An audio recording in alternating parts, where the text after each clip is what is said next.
aurait dit une voie recouverte de pavés au premier regard.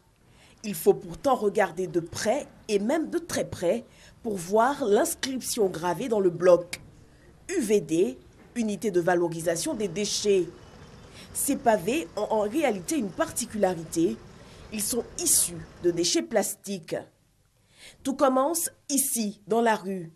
Des équipes collectent les déchets plastiques et les envoient au centre de traitement pour être lavés et stockés. Ici, c'est l'équipe de lavage. Vous constatez le bac à laver par semaine, parce que si c'est par jour, on ne peut pas évaluer. Mais c'est par semaine, je pense que pas moins de 10 tonnes et chaque semaine, et plus que ça. Une grande partie des sachets est compactée en balles de 50 à 100 grammes pour être vendue à des plasturgistes. L'autre partie, elle, passera au four avec des ajouts de sable pour être recyclée en ces fameux pavés. Ces pavés-là, même les camions de 50 tonnes roulent là-dessus. Aujourd'hui, le bitume coûte cher, mais ça c'est facile à entretenir et facile à remplacer. Des pavés made in Côte d'Ivoire. L'aventure démarre en 2012 avec l'ADDR, l'autorité pour le désarmement, la démobilisation et la réintégration.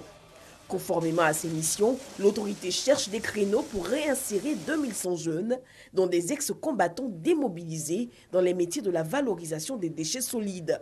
Ça, c'est les sachets que les gens ont bu et jetés dans la rue. C'est ce qui est là. Et nous, vraiment, nous travaillons dur pour garder ces produits-là ici.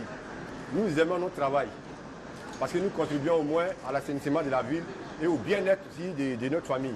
Mais voilà, le projet prend de l'eau.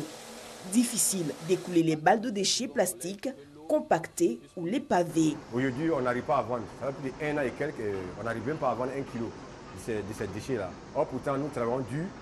Nous interpellons les autorités compétentes, essayer de voir dans quelle mesure ils peuvent nous aider. En termes de solutions immédiates, c'est de pouvoir tout de suite trouver le débouché pour les plastiques faits par nos 19 UVD.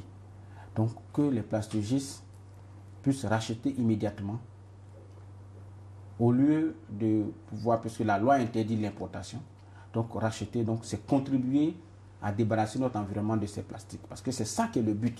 Cette politique a pourtant des avantages certains. En plus de protéger l'environnement des déchets plastiques difficilement dégradables, elle offre des possibilités d'emploi importants. À ce jour, plus de 700 personnes sont engagées dans les 19 unités de valorisation des déchets que compte le pays.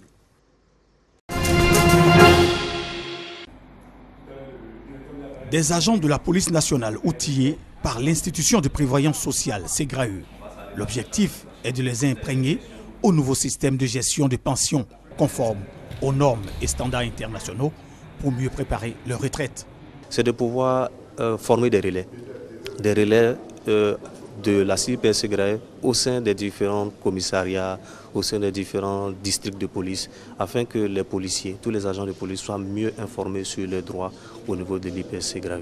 L'IPS aujourd'hui se veut une maison de verre, je dirais une maison de transparence, donc elle donne l'information à tous ses partenaires. Les participants devront reléguer auprès de leurs collègues les choses apprises afin qu'ils soient au même niveau d'information sur les réformes du secteur.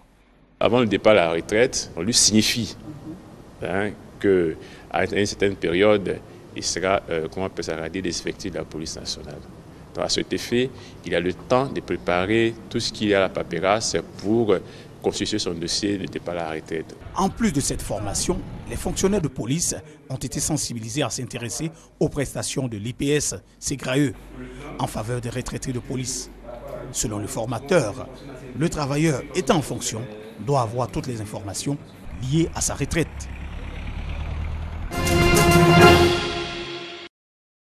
La communauté économique des États de l'Afrique de l'Ouest, CEDEAO, veut éviter à la Côte d'Ivoire de graves crises alimentaires comme celle du Niger en réfléchissant à des solutions concrètes. Nous sommes là pour appuyer un peu le processus de mise en place du système d'alerte précoce et le groupe de travail pluridisciplinaire en Côte d'Ivoire. Il sera question donc, de partager le processus qui est avancé ici au niveau de ce processus et aussi d'aller vers des réflexions. La disponibilité alimentaire en Côte d'Ivoire ne constitue pas un problème majeur. Le pays est autosuffisant pour la plupart des produits de grande consommation.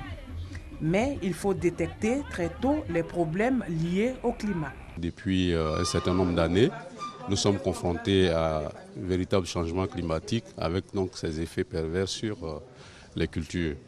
Et donc il est important qu'au niveau sous-régional, avec l'appui du SILS, que chaque pays puisse mettre en place des outils qui leur permettent de faire des alertes précoces. Au sorti de cette rencontre, les différents partenaires seront capables d'appuyer le processus de mise en place d'un système d'alerte précoce afin de fournir des informations à temps utile pour une meilleure prise de décision.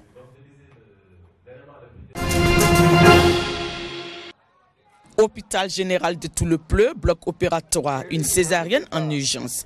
Une équipe de médecins vient de donner naissance à ces jumeaux bien portants.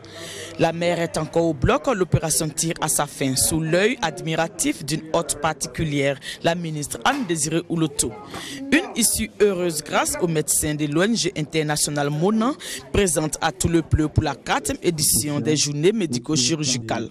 Cette césarienne porte à 42 le nombre d'interventions effectuées au cours de ces dites journées. Il s'agit pour nous de prendre en charge un certain nombre de pathologies que nous appelons dans notre jargon, les médecins, les infirmiers savent, ce sont des maladies orphelines.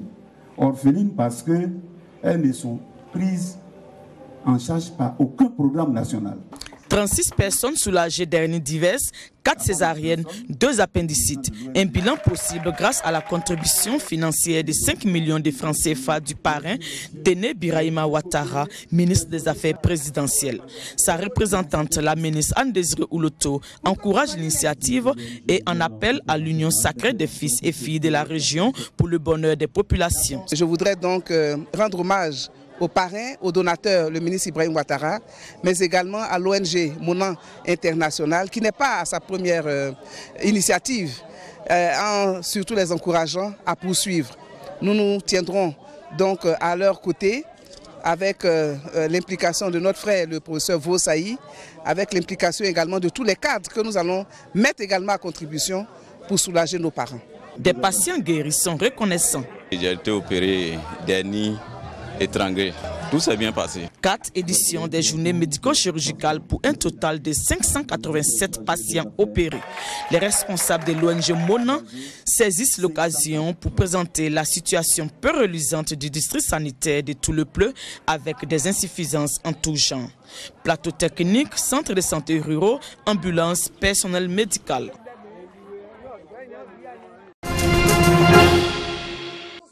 Virage à 180 degrés pour le président par intérim de la Chambre basse du Brésil. Moins de 24 heures après avoir décidé de l'annulation du vote des députés, Valdir Maranhão a annoncé ce mardi qu'il approuvait finalement la procédure. Je suis au courant que ceci est un moment délicat, au moment auquel nous avons un devoir de sauver la démocratie par le débat. Nous ne sommes pas en train de jouer, nous ne jouerons jamais avec la démocratie. Cause de ce rétropédalage, l'injonction du président du Sénat à poursuivre la procédure de destitution visant la présidente. Renan Calheiros juge la décision de son homologue de la Chambre basse intempestive et antidémocratique. Être d'accord avec le président actuel de la Chambre basse m'empêcherait d'être impartial. Et je ne veux pas abandonner mon impartialité pour aucune raison. Je n'abandonnerai pas mon impartialité.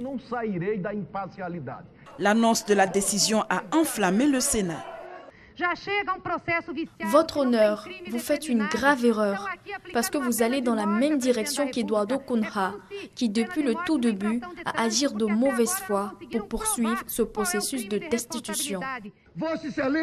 Qu'est-ce que c'est que ça? Des sénateurs accusent le président Calheiros de ne pas respecter la décision de la Chambre basse. Quelle chambre? Est-ce qu'il a soumis sa décision à un vote? Non, il ne l'a pas fait. Il a juste pris une décision monocratique. Le débat parlementaire s'est déporté dans les rues du pays.